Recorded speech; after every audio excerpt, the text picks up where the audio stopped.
name is Mia Ives-Rublee, and this is Megan Liang here. Woo! And we're here to talk about the accessibility services at the Unity March. Megan, what's the Unity March? The Unity March is an Asian American multicultural event to advance socioeconomic and cultural equity, racial justice, and solidarity. It'll be held on June 25th at the National Mall in Washington, D.C. Mia, as the accessibility coordinator, what are some things that people should think about before going to the event? That's a great question. I've attended a lot of these marches, particularly in the scorching heat. So some of the things that I think are important to keep in mind is make sure that you wear clothing for hot weather because it gets super hot and muggy. Also wear a hat like what Megan's wearing. Yeah. Also wear sunglasses and some comfortable shoes because we're at a march. We're going to be marching. Also, you want to bring some water. It gets scorching hot and it's great to stay hydrated. Wear some suntan lotion if you don't want to get toasty, and bring a phone and an external battery charger so that you can meet up with your friends afterwards if you need to. Lastly, bring some snacks and feel free to share them with your neighbor. Definitely. We're encouraging disabled folks to attend and participate. What are some of the accessibility features at this event? That's a great question, Megan. And, we've been working together on some of the, accessibility provisions for the March. And one of the things that we created was an info tent. So we named it the ADA tent. And that tent is going to have some volunteers there who are going to be handing out water, juice, allergy-free snacks, and N95 masks. This is all for people who may have some issues with their low blood sugar, or maybe getting overheated, or may have forgotten their N95 mask.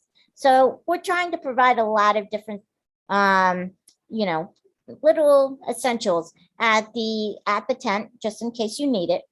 We also will have a lot of people who are very knowledgeable about the event.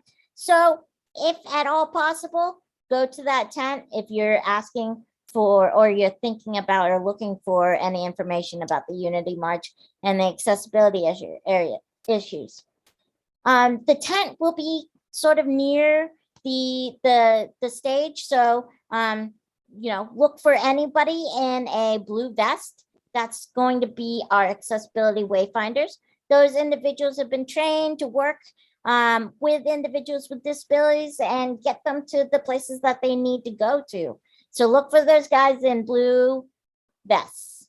We also have an ADA seating section. That's a first come, first serve.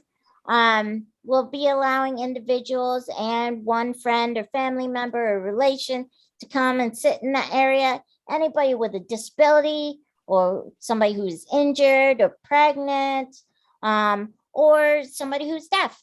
All of those individuals are welcome to come and sit at the ADA seating area, and that area is going to be right in front of the stage. So that's where you're going to look for it. We're also going to have some cooling buses. Again, it's going to be hot. It is DC summer at its finest. And so we're going to have those cooling buses. They should have lifts on them. So if you're in a wheelchair, you can definitely get on them. Those buses are going to turn into march buses afterwards. And so you're going to be able to jump on that. If you feel like you can't walk the whole way, maybe you're really hot and you want to participate in the marching part after the rally, and you can just jump on there. They'll take you to the end destination. You can get your little picture taken and participate that way. Awesome.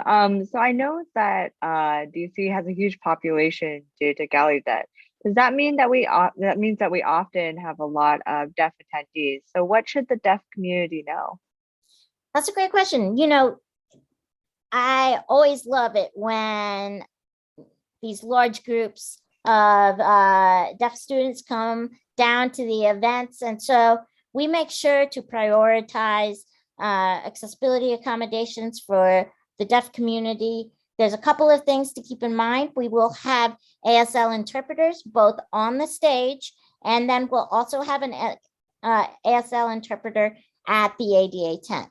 So if you have any needs in terms of being able to speak with maybe the first aid tent, or you need some interpreting, you can always try and flag down one of the volunteers at the event, and they can give the ADA tent a call, and we can get somebody out there if it's an emergency to help provide translation and interpreting. We will also have some open captioning available as well. If you want to have access to that, please go to the ADA seating area. You should be able to see the cart if that is something that you need. So those are the main things that you can get at the for accommodations for the deaf community. That's great. What about the march? How do disabled folks participate?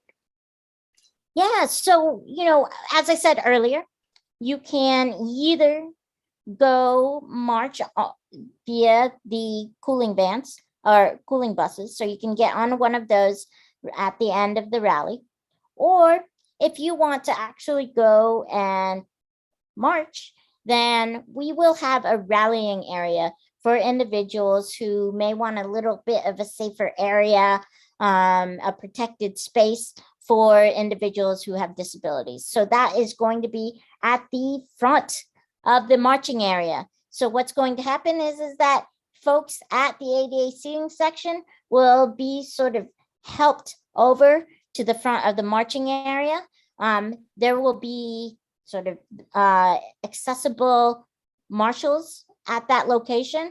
We're going to kind of try and make sure that the march stays on pace, and then also make sure that people don't bump into other individuals while at the front of the march. So those are two different ways that you can participate in the march.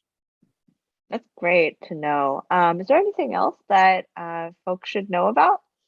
Yeah, we just want to make sure that people stay hydrated and be safe.